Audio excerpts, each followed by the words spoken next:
Hello and welcome to the Whiskey Note podcast. This week, it's a very different episode. There's still lots of whiskey that's going to be in this episode. Oh, so much. But we've got food this week, and we've got some extremely good food because I am joined today by owner and head chef, just I would say so, yeah. everything of Tenshi private dining experience. Jordan, welcome to the podcast. Thank you for being on. Lovely to be on. So, you've brought a couple of lovely things. Yeah. We've got a lovely couple of whiskies. But before we get stuck into any of this, how did Tenshi? Tell me about it. What is Tenshi? Where did it come from? How did it start? So it kind of starts from like a bad story into a funny story into like now, which was before starting Tenshi, I was in high-end restaurants from like 16 till I was about 21. And COVID happened. Unfortunately, for most people, they understand what's going to happen. There is that jobs get lost. But mine was a bit different, is that I was in a restaurant that I will keep names out of. But I remember waking up one day, it was a comedic sketch. My dad turned around to me, opened the door and went, "By the way, we've COVID." And I was like, "Class, okay. Who does?" And he went, "Me, your mum and your sister." And I was like, "I can't go to work." Because at the time it was like all the restrictions were in place. Like if someone in your household has X, Y, and Z, you're not allowed to leave the house. And I was like, I have to be the person that has to go run out in places now, and I can't go to work. And I phoned the guy I was working for at the time and was like, "Listen, the family's got COVID. I can't come in. Like legally, I cannot come in." And he hung the phone up, and 3 days later, I had no job. Wow. And I was like, okay, what do I do here? And my sister, who moved out from the house, was like, "Listen, I know you want to be a chef and like that's your thing, but you need a job." And I was like, right, okay. So I started working in like a coffee shop and did it for a year and was like, I'm bored out of my skull, because the chaotic nature of restaurants is that it's fast paced, it's heavy, and like you need to be on point regardless of what you're doing. It needs to be like pinpoint every time. Yeah, you're on focus. Where you go to a restaurant, or you go from a restaurant to a coffee shop, and it's just like, I can breathe here. And it gets to the point that you've learned everything and you're sitting and you're fiddling because you're used to like the nature of, you can't get comfortable. Or in my eyes, you can't get comfortable, especially with food, is that as soon as you're comfortable doing something, not within the nature of what you're doing, but like if you're doing the exact same thing all over the exact same way every time, it's death. I know. I actually get what you're saying. You sort of, it also can lead to a bit of complacency as well. Yeah. Where, you know, say you've held yourself to such a high standard and now you're in and you're doing the same thing day in, day out. I find that's how mistakes can sometimes happen as well, where it's just like, you know, you're not that turned on and you're not that focused. So it does just leads to boredom or you know, it just, I need to do something else. I like with the nature of like the restaurants I was working in, is that most restaurants will change theirs seasonally for their menu, that they'll change it for that period. He was changing it on the fly. Yeah. Like he would have his bog standard menu, and like I would see him just scribbling down, and he's like, "We're doing this menu tonight," and I went, "What?" And it did keep you on your feet, don't get me wrong. Like now that I've moved away from him, it taught me a lot, but at the same time working for him was horrendous. He was a hard man to work with. Yeah. And then when I came back from like just working in a coffee shop, like I needed to do something. It was like my hands wanted to move all the time, and I was like, this is too slow for me. I'm watching other people that's their normal day, and I'm sitting there like, why are you stressed? And they're like, why are you not? And I'm like, because this is nothing. I can do this too, like one-handed and blind. Yeah. And they're like, stop being like, it comes about sort of cocky but confident. Yeah. And I'm like, okay, maybe I'm just traumatized. And then I remember a guy I worked for, his name's James, and he was basically the same rank as me for like the whole time I worked in that coffee shop. And he big bodybuilder, built like shipwreck house. And he was like, I want something to do my meals for me. And I'm like, sweet, I'll do it. And he's like, I'll give you a $5 every time you make me a meal. And I kept trying him. And contrary to belief, I don't like microwaves. As soon as he's stuck in a microwave, to me that food's dead. Tastes like shit. Regardless, even if I made it, he's like, this is the best thing I've ever tried. And I was like, yeah, whatever. And you've just stuck it in a microwave. Every time he would hear me say, I was like, yeah, well, it could be better. And he went, what do you mean? I was like, you're sticking in the microwave, you're killing it. And he was like, well, then why don't you just go back to restaurants? And like, there is the trauma there of the restaurants. Like, there's no way of hiding away from it. Like, people try and destroy that, like diminishing that people have mental illness within hospitality. It exists. It is a creature in it. And like, without trying to say it to him, even though we knew, I was like, I don't want to go back because I'm not mentally ready. And he jokingly said one day, he's like, why don't you just cook in people's house? And I was like, a light bulb. And I was like, sweet, you're my first client though. Yeah. And he was like, oh. I was like, sweet, 3 weeks from now. Now, don't get me wrong, I have nothing. Yeah. I didn't have plates, I didn't have equipment, I didn't have alcohol. I just came up with this idea is that I'm doing set menus with cocktails, because the one thing that's great to see a big burly man be like, I don't drink cocktails, like, you give me 30 minutes of your time, I'll change your life. You're going to be drinking a cocktail, wait to see. He's going to be sitting there like the most pranciest one with like, this delicious, and I'm like, yes it is, son. It changes his whole Oh my god, mommy, this is so lovely. We'd originally went with like the 4-course menu, because most restaurants that are like within the set course figure, they go from 4 to 7. But the thing I didn't click on back then was it's gotta be small, or you're gonna kill someone. Yeah. I gave him the full portions for 4, and like I can still remember it was like breads, duck, sticky toffee pudding, and something else, all with these cocktails that I'd made for him.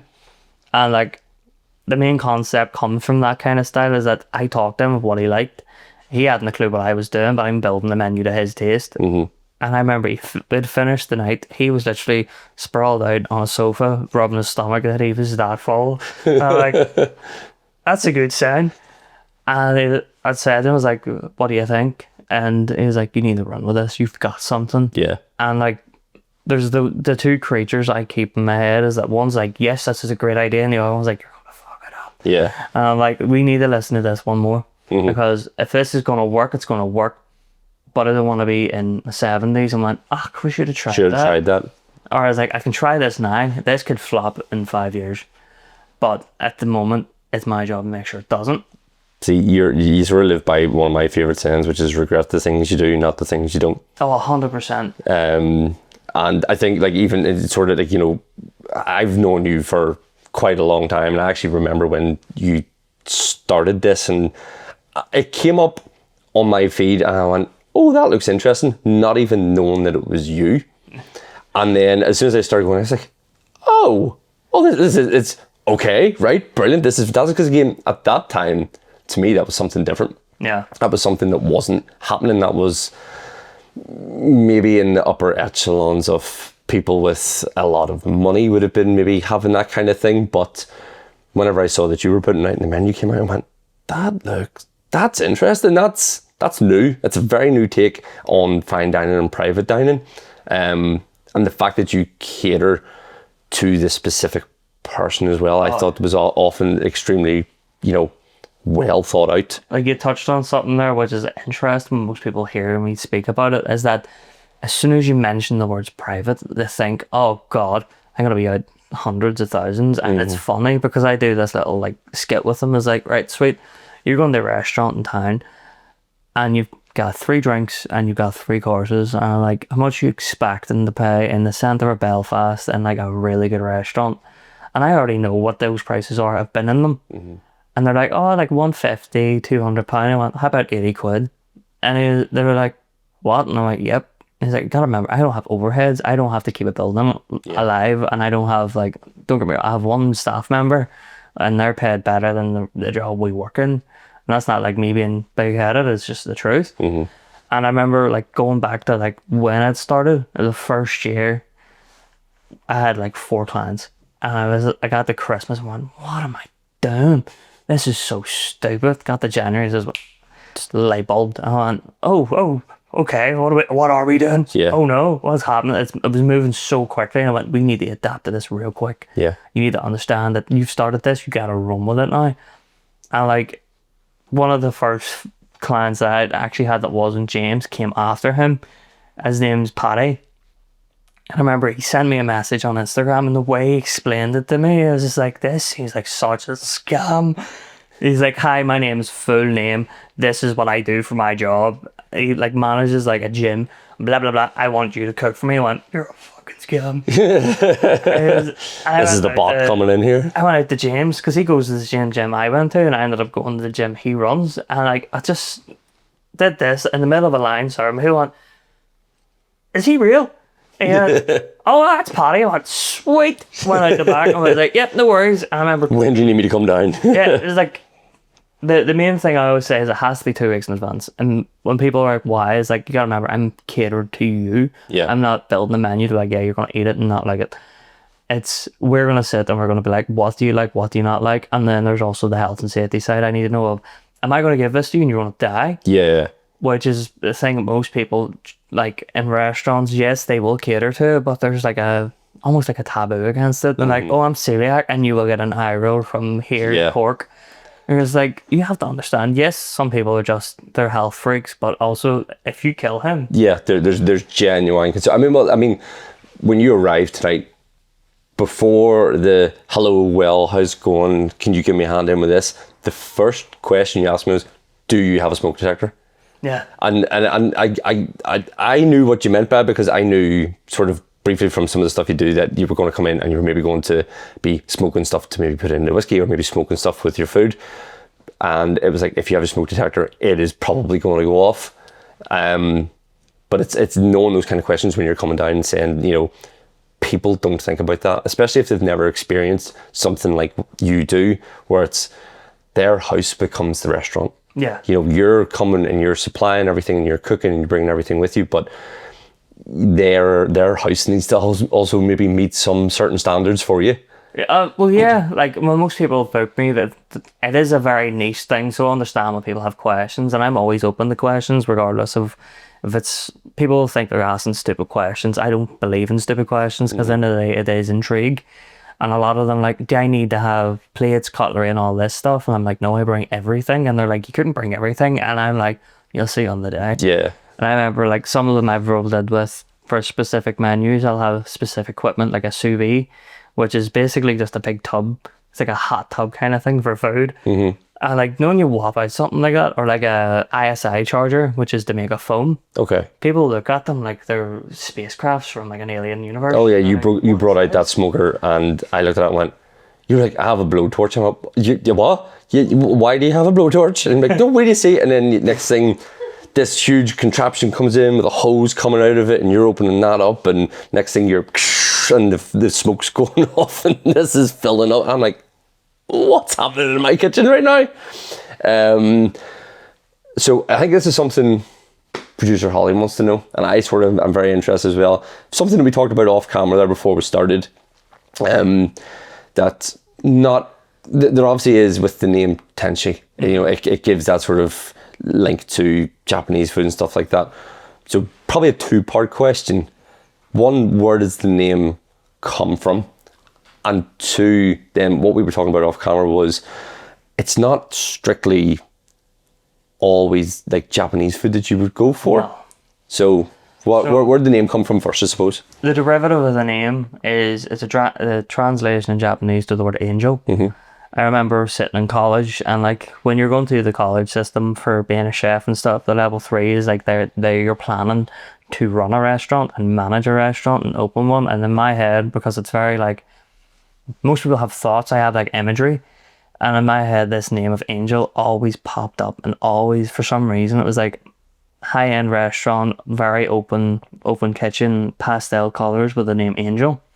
And then I remember the original name was Angel when it started, and then was actually looking into the legalities of having it trademarked, and looked at the price and went, no. And then it was like a lot of the style of food that I learnt, not even from restaurants, because most people think you go in a restaurant, you're going to be like the next Gordon Ramsay. No, it is not. People are very like strongly gated of teaching someone young. Don't get me wrong, there's great chefs in the world that are like, their main thing is to push young chefs to be greater than them. Not in Belfast. That a lot of them be like, I'll show you enough, but I'm never going to show you what I do. Yeah, you have to do the rest. Because I see it as a threat, where a lot of it comes from like just studying, and a lot of the love I found for food came from Asia, because it's one of the cleanest countries in the world, and it's one of the most inventive countries in the world. Now, don't get me wrong, there's many around the world that are fantastic. Like, examples that I've always looked at is Alinea, that's in New York, I'm pretty sure, which is a 3-star Michelin restaurant run by Grant Achatz. And his like style isn't that it's food, it's a like a theater. Oh, okay. And like that's the style that I was like, this is people that want to make food, that's just something that you're eating. They want an experience. And that's where I was like, I want that standard for me, but end of the day, their budgets are margins ahead of mine. And I was like, I'm going to call it Tenshi. And of course, people are hearing it. And where we live, people hear an Asian word and they're like, oh, you only do Japanese food? And I'm like, no. And it's kind of like, when people ask about it, they're like, oh, so it's Asian? I went, not quite. And they're like, so how does it work? And I was like, so this is the platform of how we work, is that one, we'll go through like what set menu you want, just 2, 3, or 4. And then there's additionals, which is where whiskey came in a lot for, because it's like, the whiskey love came from just heritage of being Irish. And I was like, I'm an Irishman not doing whiskey tastings. It's almost separate to me. And I was like, this has to be an additional. And then what they don't know after that is that me and whoever the client is will talk about what they enjoy the most, the restaurants they've been to, and XYZ, of course, covering health and safety and everything. And then I'll be like, right, I'm going to write a draft. This is not the set menu we're going with. We're writing the draft. And if there's nothing you like on this, or if you love everything and want something tweaked, all of that, we're going to go back and forth till this is perfect, because I'm not going to give someone that isn't perfect. It's simple as that, is that anything I'll put out, it is my name. And it's a lot of pride that I take for cooking for people and making cocktails for people. But even before I started doing this, I had never worked in a bar. Cocktails, I'd never made them before COVID. And I was like, there's only one way to learn, and that is just binge it and properly get into the depths of it. I think that's how I sort of hold my own self-creditation with. I make an incredibly good whiskey sour. And the only reason I know that I can make it that well is because it was like maybe 2 or 3 years ago we were in Cork. I sat and I just churned them out one after another, after another, after another. The amount of lemons that have been cut up and the rind sitting about, the amount of sugar. I was like, do it with straight sugar, do it with sugar syrup. What way do I make this? I just kept going, and eventually ended up with this one. And anyone who's ever tried it, like, shit, yeah, that's good. That's a good whiskey sour. It was actually funny because the first one I ever made was a variation, which was a yuzu sour. Ooh. Which was I'm probably not butcher the name, but it was a yuzu sake Japanese whiskey, which was Shinju. I'm pretty sure it's Japanese like style, but it's made in America. Simple syrup bitters, and like that was the first one I made. And I've cooked for some of the greatest critics in this country, and the hardest critic I have is my partner. Yeah. And like anything that has ever went out in a menu, I've usually tried it before the person's tried it, because if she likes it, then you're good. And like she's harsh with me, like the proper is like, that tastes horrible, and I'm like, just lie to me sometime, please. Well, speaking of Shinzu, that kind of neatly bring us on to probably our first whiskey. And I know that you've made something that will potentially pair with this whiskey. I don't know what way you want to go with this, but I'm going to go with what you want to serve food-wise first. But I'll talk about a whiskey that I've brought along with me today. And it was based on what you just said there, which was Shinzu. And it's probably one of the more renowned sort of distilleries for making sake in Japan. Okay. But Akashi blended whiskey also comes from there. They do the same thing. And it's one of the reasons why I actually bought this one. Just for you coming down. I haven't really tried a lot of sort of Japanese market whiskey. But the Akashi stuff, it's made from Igashima, which is the same people of Shinzu sake from, oh my God, what's the word I'm looking for? I'm going to butcher it. It's like the Seto Inland Sea. Right. In Japan. So that's where this one comes from. This is actually the first time I've opened the box and actually looked at that. And the colour of it is incredible. Yeah, right. It's this like lovely golden, real caramel colour. And what you're saying is the people that have made this are normally sake producers? Yeah, so I said Igashima, it's where Shuzu is from, and they are one of the oldest sake producers in Japan. That's fantastic. So it's just because you said, it's just because you brought it in there. I thought, well, I'll have to jump in with my limited knowledge of what I'm going to bring to the table tonight. But you have two lovely things here. So when I remember you saying about this one, that was the possible one coming on, is that I did research on the one I brought, was the Yamazaki 12, and then I did the research on that, and it was mostly not the background but the flavor patterns and flavor notes. And I wanted to pair this one with, it's a miso fudge. Okay. So I love when people have that, what? You're like, so a lot of this is a lot more of a bright and floral. A lot of their notes are a lot brighter than the Yamazaki because its age is going to be a lot deeper and darker. So a lot of the great things about food pairing that people don't understand until they have to get into the nitty gritty and the science of it is that contrast is your best friend. Right, okay. Where people are like, oh, that'll never go. No, look at it from like, a best way to look at it is like, no, the colour would. Yeah. Best colours that match together are the ones that are the opposites. Okay.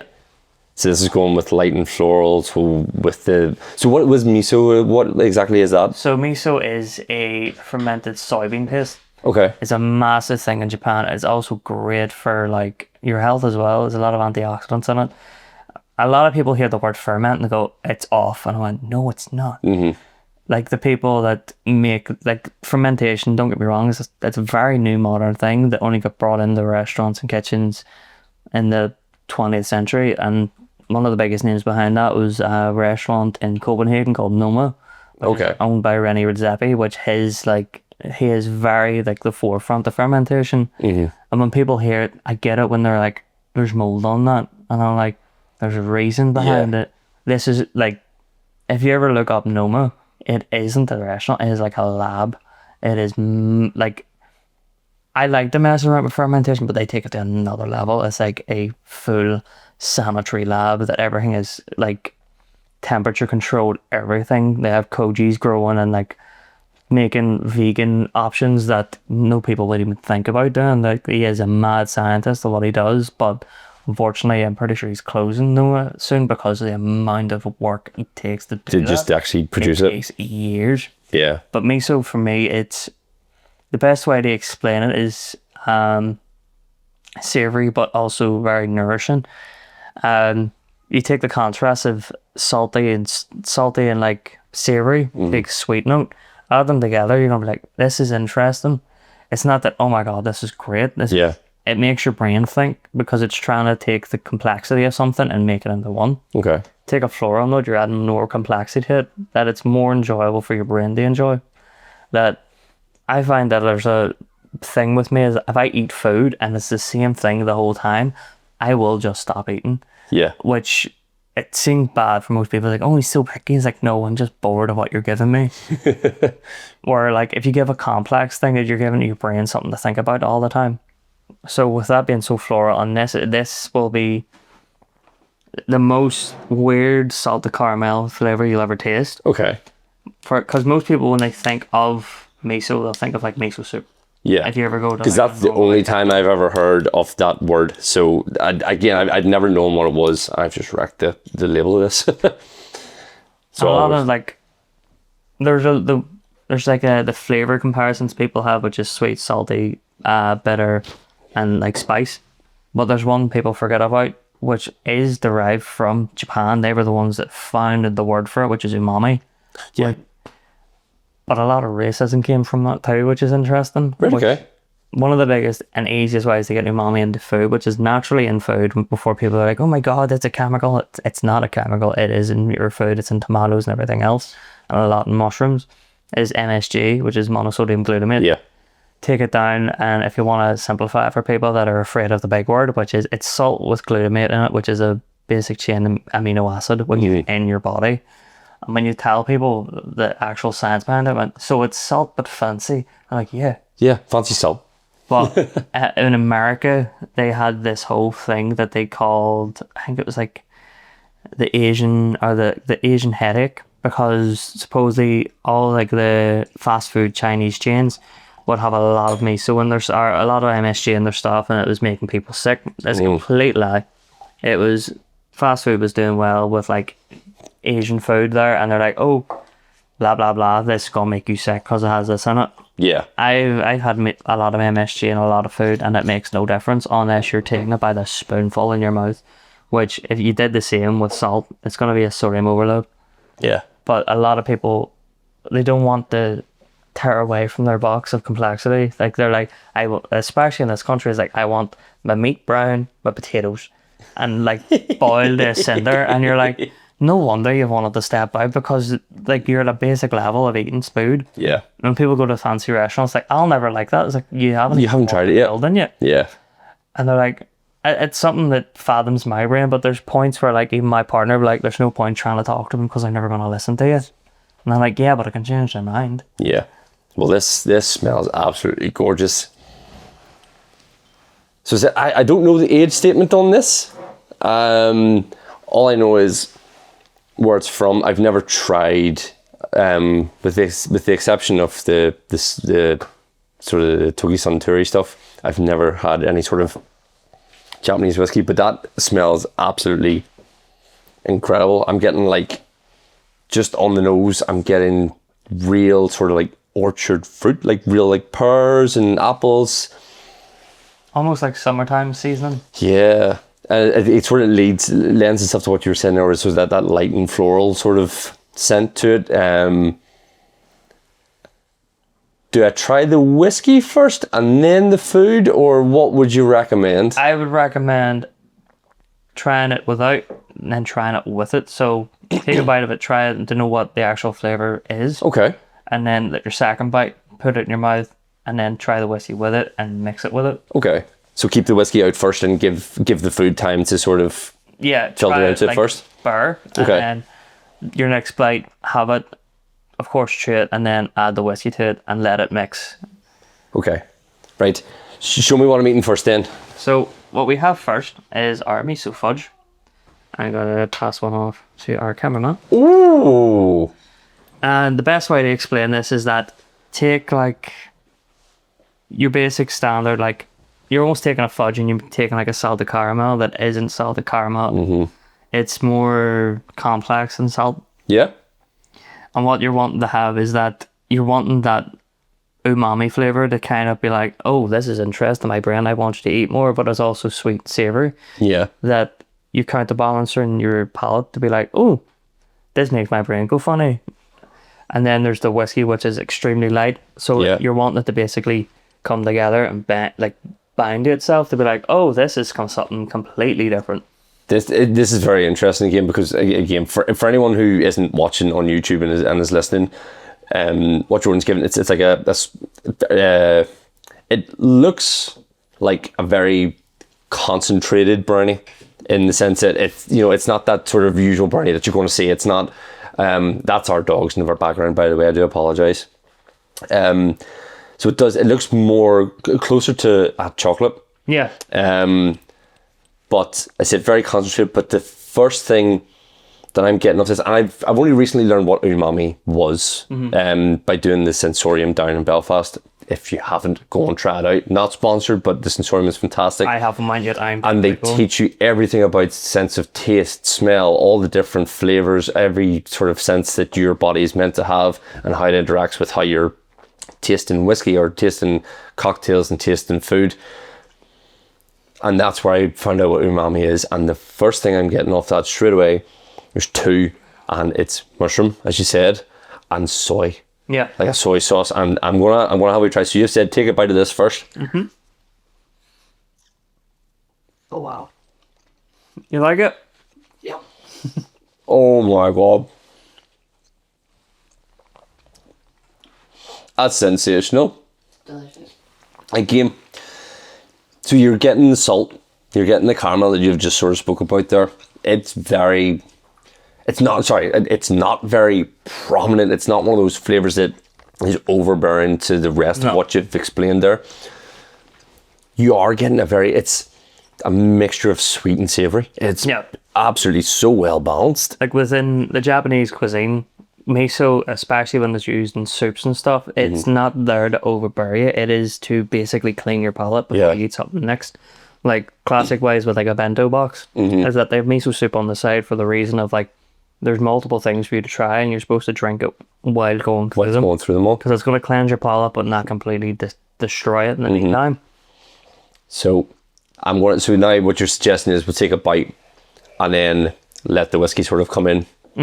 Right, I'm going to try that now. If you've just tried the whiskey, what do you think? I know it's going to sound weird, but in a way, yes, it's whiskey, but you can tell that they're sake producers. Because with like whiskeys from here, it is hard hitting, straight in your face. You know it's a whiskey, but that has a very like quick cut off that it's not burning. Yeah. It's like, I'm whiskey, but then you can tell that they are sake producers because it's extremely light. That's wonderful. The contrast in tastes are incredible. One of my favorite things to do when I'm drinking whiskey, and Lee, who was on a previous episode, he said the same thing, is have a bar of chocolate with it. Yeah. And I don't know what it is with the flavours that come through in chocolate and stuff like that mix so well. Probably because it's a lot of very, very sweet. But the umami sort of flavour that's sitting there, that sort of soy, that sort of mushroom. I hate mushroom. I really do. It's one of those ones where I've just never, but I love the flavour of it. You know, so if there's mushroom on pizza, I'll take the mushroom off, as long as the flavour is in the pizza. The essence. That smell that a mushroom gives, especially if it's just been on a fresh pizza, is incredible.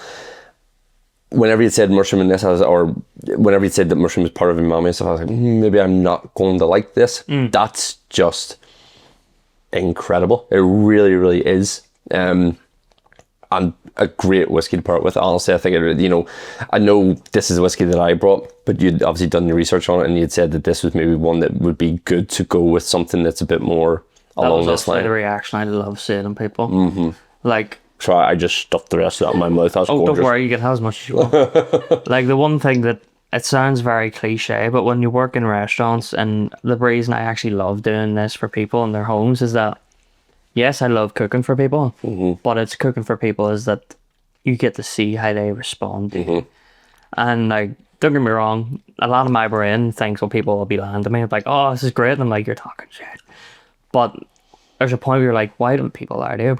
And it's a lot of it is like, you want to see that reaction in someone. You want them to understand that this isn't just you to sit and like, you've probably been to restaurants yourself where you're like, oh, this is a lovely meal. By the way, you've got 20 minutes to get out. Where mine is, I don't want you to worry about the time limit. Yeah. You sit there and relax, and whenever you're ready for your next course, yeah, I have it here waiting to go. And like, we're wanting something that you want people to remember. You want people to be like, you know what, he did that interesting. I want to do that again. But the part that they don't know until they've talked to me after a dining is that I really hope you enjoyed it, but by the way, don't expect that standard because it's going to be higher next time. Yeah, I now know you a bit better. I now know what you're expecting, and trust me, I'm going to now fine tune this and make it, like, even closer to what you're wanting. Like a lot that people don't want to touch in this country because it is very experimental, and America does it a lot, which is a lot of molecular level stuff. Which, don't get me wrong, if you get stopped by the police for the equipment you need, they will question you. Because I have been stopped, and like, it looks like you may be making something else. Oh yeah, like, so a lot of it will take a lot of chemical compounds which are very natural in food, like xanthan gum, agar, which is like seaweed bases. And then there's the more complex stuff. Like, people don't believe it, but the reason that's set is for a chemical compound, which is pectin, which is prominent in apples. But they'll see a chemical and go, ooh, that's going to scare it. Yeah, big and chemical. I'm like, I'm never going to tell you about the chemical you just said because it's so complex. But the problem with that is that when you need to use them on levels of scales, like for a molecular level thing, for making foams and espumas and stuff like that, you need this to be precise, which you need precision scales. Yeah. Or if people within West Belfast know them as drug scales. I have 2 pairs of them because the police took my third.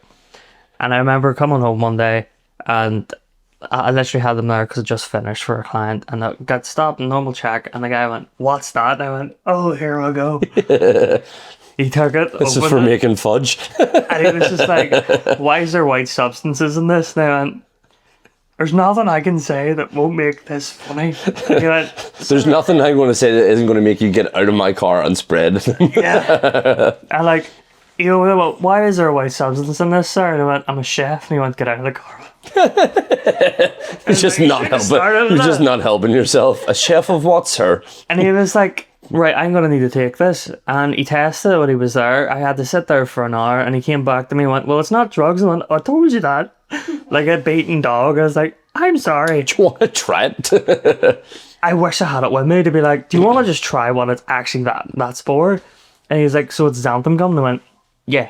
And he went, "Why do you have scales for that?" And I went, "I don't have time to tell you." And he was like, "I have to let you go because you haven't done anything wrong." And I'm like, "Fantastic. I won't have a criminal record for cooking for people."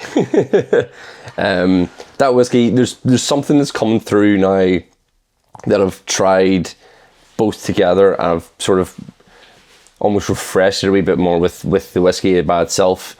But the whiskey, it's not overpowering. It has a slight smokiness to it, which again, adding it in with a chocolate fudge is just like, it keeps bringing new flavours.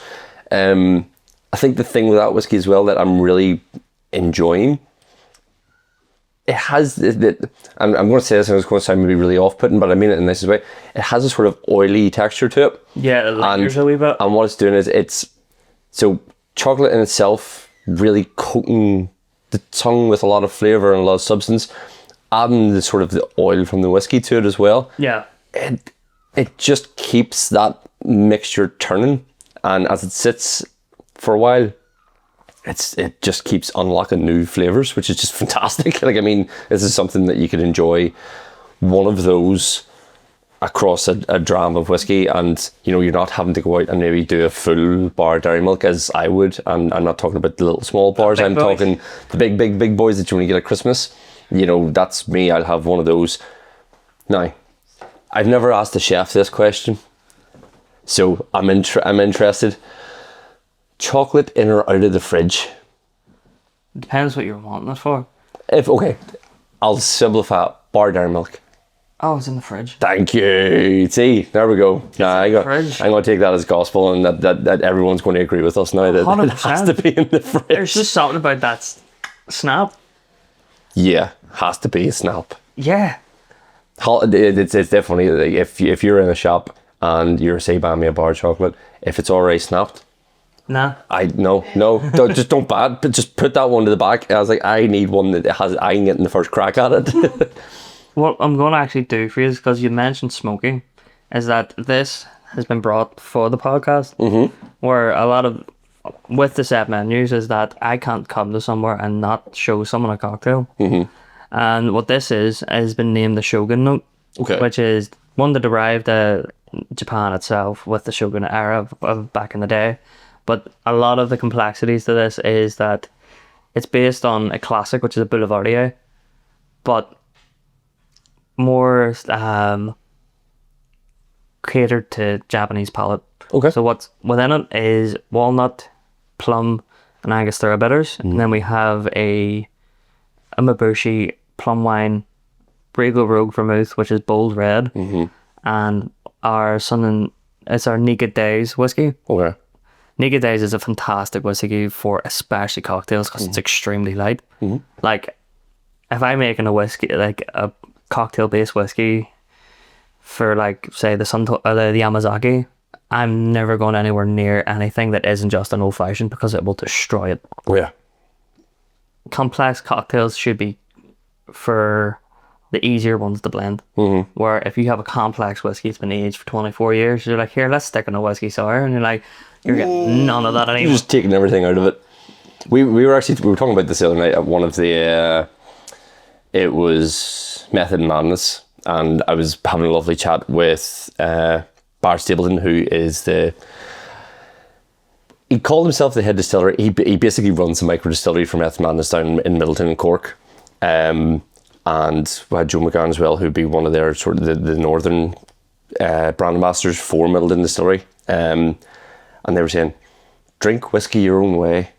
And if you can afford to go out and buy a 25-year-old bottle of whiskey and have it as your whiskey and coke, whack away. go for it. He's like, I wish I had the money to do that as well, but I have to agree with him on that one. yeah, but it is for the people like us who can't afford to do things like that, and we have to enjoy the whiskey for what it is without putting it in a coke. I 100% agree with you. You know, you're not going to take something that you've spent like pretty much near your entire paycheck on to mix up a coke. You're going to try and enjoy it the way it's meant, well, the way it should maybe traditionally be enjoyed. Yeah, like where most people that I've talked to, especially when I talk to people a lot, because people take a lot of interest in what I do.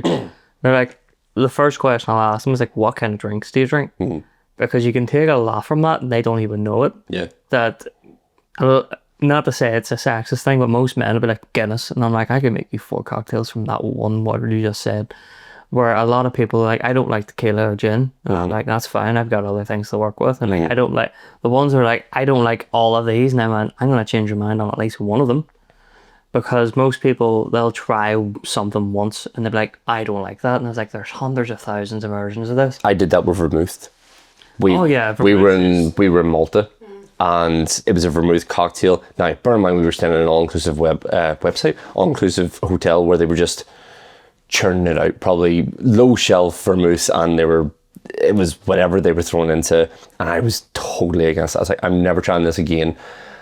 I'm just not a vermouth drinker. It's just not happening. Try one. No. And then again, it was the sensorium again. We went through, and like you have to. It's fantastic. By any chance of the vermouth they let you try, was it called Regal Rogue? I've no idea.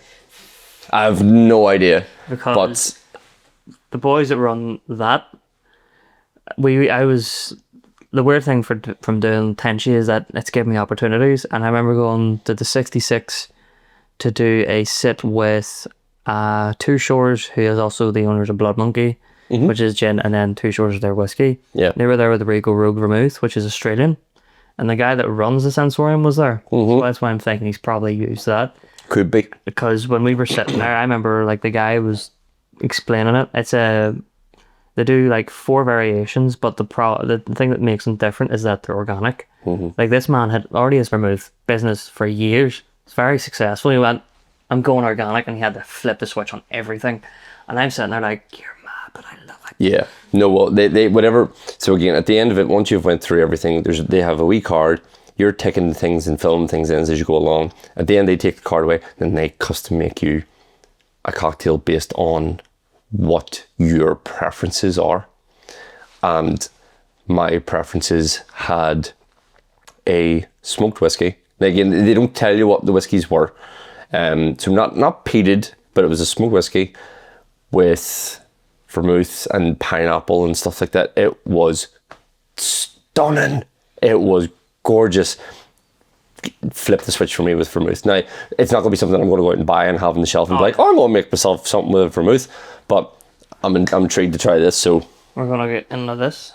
It was smoked beforehand. I don't know if there's any smoke left in her anymore. No, it's okay. It'll have...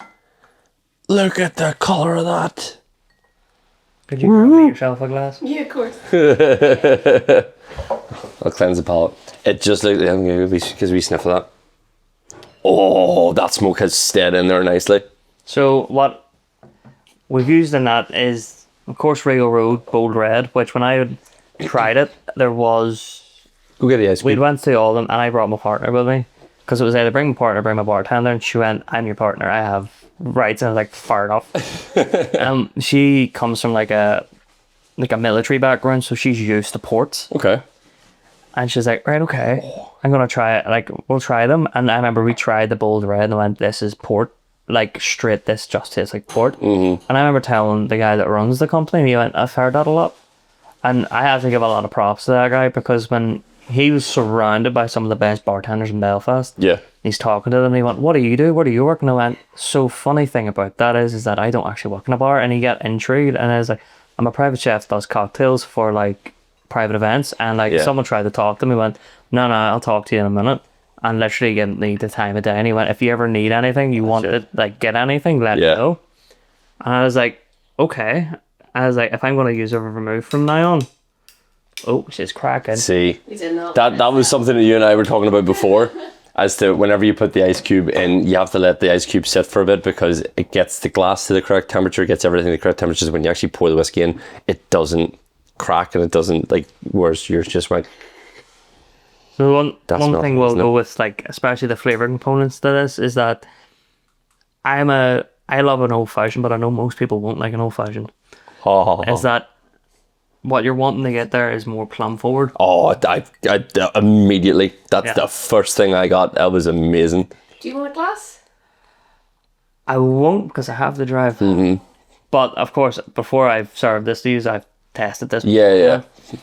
Is that you want to, especially for people that go into cocktails and they don't like whiskey, you can change their mind very quickly. Mm-hmm. You just need to know what they like, especially when it comes to people like, I don't like whiskey because it's too strong, it's too burny. And some people, you've just had one type of whiskey then. I'm like, right, so what you're afraid of is that it's burning through you. Yeah. I'm going to make it sweet. Yeah. Without it looking like it's sweet, which is great for old fashions. Yeah. Let's be honest, depending on an old fashioned is one of the bartender's characteristics of it will change everywhere you go depending on your bartender. Mm-hmm. I've had horrible whiskies that are terrible old fashions, and I had fucking fantastic old fashions. Best old fashioned I've had was in the Butler's Club. Okay. Like, I've heard that from a lot of people where they've said if you're ever going down there, that's where you need to go for old fashioned. And the nicest way to say it was like drinking water, because it was so complex, but there was no, like... That's incredible. You're not worried about taking the next step. You're just like, this is nice. This is pure. So what I find really interesting about this cocktail you've just made, obviously I watched you smoke it before. I've attempted to smoke a whiskey before, and we let it sit and we did everything. We brought it out and all I tasted was smoke. I didn't get any of the complexities through the whiskey. I didn't make it different. I just made the whiskey, in my eyes, undrinkable. I'd ruined it because I just pumped it full of smoke and that was all you got. When you smell this, you immediately get the smoke, but it's so smooth. Like, you don't get that in the taste. You still get a little bit of smoke, but it's nowhere near overpowering. I'm gonna sound like this wilderness freak, but it can be down to what you're smoking it with. Yeah. Because I know the floral note, the flavor notes for that's gonna be extremely light. So what that is smoked with is pear oak. Mm-hmm. It's extremely light. Yeah. And if you're to use something like you can get like bourbon cask chips. Yeah. I would have destroyed it. You would have just tasted smoky bourbon. Yeah. Where the difference between, like, for people that haven't drank Japanese whiskey to a bourbon like Jack Daniels and stuff, they're completely different. Yeah. Japanese are one of these people that I find very interesting because they're going to do something, they're going to take where it came from and make it better. Yeah. Where Japanese whiskey derives from, they looked at how the Scots done whiskey, and then they're right, okay, we're going to do it our way, but we're also going to take a lot of influence. Like, they went as far as taking water from, like, Scotland, like, metric tons of their just water and distilling it. And I know there's Scottish people that are like, oh, the Japanese use our water for theirs. They stopped doing that because it's extremely expensive to actually do that. But like, I read about so exactly what you've just said. I read about Akashi. They did something very, very similar. Now they obviously brought a lot of Scotch whiskey across, but they did the same thing with water. And I find that extremely interesting. It's like they're wanting to take the origin of it, and bring it across and say, okay, we're going to take this, and as you said, make it what they could. Well, again, you had Scottish people in the comments going, "There's nothing wrong with it. You can't make it any better." But it's making it their version of better. So that's gorgeous. I've been staring at this the entire episode, and you sort of told me a wee bit about it before, but I am really, really wanting to taste this because it just looks like you're about to give me a giant fruit pastel. It essentially is.